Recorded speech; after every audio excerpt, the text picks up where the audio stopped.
So back, the last thing we had mentioned was Antoine White from DC, and you had told me you used this case for yours, and I want to get to Terry Watkins. Tell me about Terry or Timmy? Timmy. Welcome. Timothy Watkins. Yes. Timothy Watkins was a young man that I knew from the streets, from Paradise, Mayfair Paradise. He lived there, him and his brother. In fact, Timmy used to affiliate with us. He used to work with us, and he'd come up to New York with me. In fact, I liked him. He was a young man, a man with an old man's soul, very mature, very observant. He could regurgitate something in his own understanding. But one thing I loved about Tim was he had a mind of his own. He wasn't a follower. And what DC was known for back in the days, if they had problems, they'll do the knuckle game. But Tim was a real good dude. And then I had the opportunity, the privilege, and the honor when I got arrested. Years later on, I met Timothy in Terry Hut. He came in, but now he was a Nation of Islam. And I was wild. Why I was wild? Because of the knowledge and the way how that man conveyed his thoughts to others. I remember one particular time, man, he told the AW, and he was telling the elders, he said, if there was a revolution, I would chop all you old heads off. They said, why you say that, Brother Timmy? He said, because you don't offer nothing to the youngsters. You have nothing but poison. You spew poison to them. You don't do nothing. You don't read. You don't educate yourself. You're all just a walking vessel. And I was wild. Everybody was like, whoa, he said that. Listen, there was no faking with him, man. Mm-hmm. He was just a reflection of what he was on the street. It's just now he was a polished gent. Yeah, it's good to have people like that around. And what's his name? Versace. Versace was a young brother that, again, that's why I say with the youngsters, I am forever endeavored to help any young man. And I speak to the young people. And Versace was a young brother that came and he mastered the scam game. How they would say that in the islands, they'd say his money was long like Chinese funeral. And when I say that, I mean, you know, when a Chinese funeral they have their funeral for months. Or you could say his money was long like cloud smoke. You know, the clouds don't never run out. But he came in there as a young man. And the good thing that what I admired about him when I spoke, he was very receptive and he listened. And he gave me back some knowledge, because I always say if the young and old can't learn, we might as well go in. But he was real good, real knowledgeable. And this woman that he had, she stuck with him. He went out and he started a grooming school in Flatbush, in downtown Flatbush, which is very, very successful to this day. He grown the pet grooming, you know. So I'm impressed. I'm very impressed. I speak to him like every 2 weeks we exchange thoughts. You know, yeah. He's getting ready to take it to the next level because he gives jobs in the community. And what about did you know Daryl White?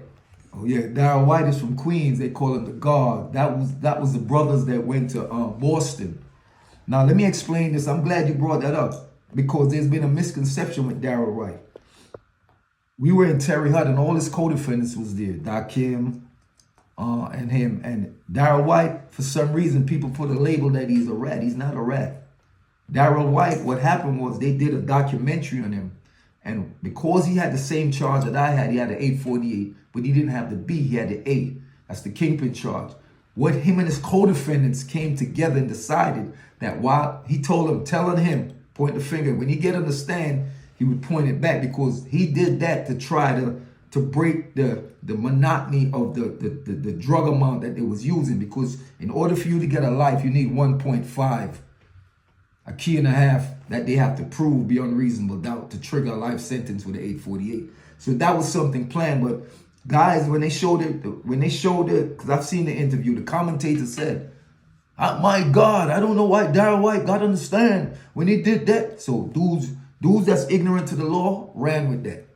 Oh, he's a rat. He's a this, and he's not that. That was something that they strategically planned. And I can stand there and say that anybody know me, know I do law work, and they know I don't have hair in my mouth, and they know that everybody know me, man. Everybody know me in the system. I've been in nothing but penitentiaries. Leavenworth, Terry Hutt, Lewisburg, Coleman 2, Allenwood, Hazleton, and McCurry. You know what I'm saying? So I don't put names on people that's not, but I stand for truth. And I'm telling you that right there. That's a man, but he been having little issues out here and there. There's only a few dudes that know, you know what I mean? But I'm just want to let that be known. He from Queens too. I don't wanna hold you up too long, but if on our way out, is there anything you would like to share? Anything else other than what we spoke about? Anything you want to put out there? My whole thing is this. I went into the military. I came out of the military. I knew better. All right? I knew better. I don't have a story to come and tell you, yo, I was poor, I was this, because I was neither. I came from a decent family, and my actions, I believe, was out of rebelliousness to my parent, to my mom's. I regret it. I regret the day I sell drugs, because I used to do robbery, believe it or not. And the thing about it, I'm from the suburbs, and I could go, that's another story, I don't want to get into that, but like I said, I used to do that. Then I got into something that I despised, that I never liked it. The very same thing that I got involved with to do, that I used to shun, is what crushed me. Gave me 2 life sentences in 20 years. But in the process of that, God had to bring me out of society. I'm not mad. I didn't come home bitter. I have a love for humanity. I have a love to help people. I have a love to help the youths. Because my grandfather in the islands, he was a laborite, then he turned to PMP. It's like a Republican compared to a Democratic. And he did that because he was about uplifting the youths. You have one faction want to kill the youths, and one faction want to love the youths. Today's youths, they don't care about nothing. Their life expect, if they live to 17, they think that's good. It's not. And I can't touch everybody, but if I touch one soul and tell them about my situation, because it's so much correlation with the streets and society. And in regards to the gang thing is not going nowhere. Because there's people in corporate that are gang affiliated, believe it or not. There's people in the military that's gang affiliated, that's taking the knowledge of internationally cross seas. So with that, like I said, I want you all to follow me. Pay attention to what I'm trying to do. Who else can talk about rehabilitation, any re-entry, dealing with other individuals that been to prison and come out, men and women? Because a lot of people don't understand us when we come home. A lot of us need to see therapy. I'm seeing a therapist because I didn't go the halfway house. I didn't desensitize. But I'm acclimating myself now. I'm learning. And I have to relearn. And always remember this, everyone. If you were doing a lot of time, you have to reacquaint yourself with your family. Because remember, they have grown and there's been a void. So it's never too late. But put God first. You know, like I said, every man has his chance. I'm not going to come up here and try to preach, but God is in my life now. And it was the 18 months in the whole one time and the 17 months. I'm not going to get into incidents. That's going to be for my book and so forth. With that said, I just want to say, man, listen, man, can I get a copy of that, man, with you all, man? I appreciate you, man. You know what I mean? I've been doing interviews and nobody been giving me that. I had the honor and the privilege of doing the beat 139 with Harlem. Very good brothers. I knew one of the brothers and I like how they are growing. They go to Rikers Island. I want to thank Lala Anthony, her 360 organization. I was able to go to Rikers Island with them and speak to the youth. I thank you for that. I thank the beat 139. I want to thank you, sir, for the opportunity where I can convey, absolutely, you know, and again, I want to reiterate, I like the copy of this because I know y'all going to take this over to Europe. Absolutely. You know, if you don't mind, I don't want to, you know, I know. With that said, I just want to say thank you very much.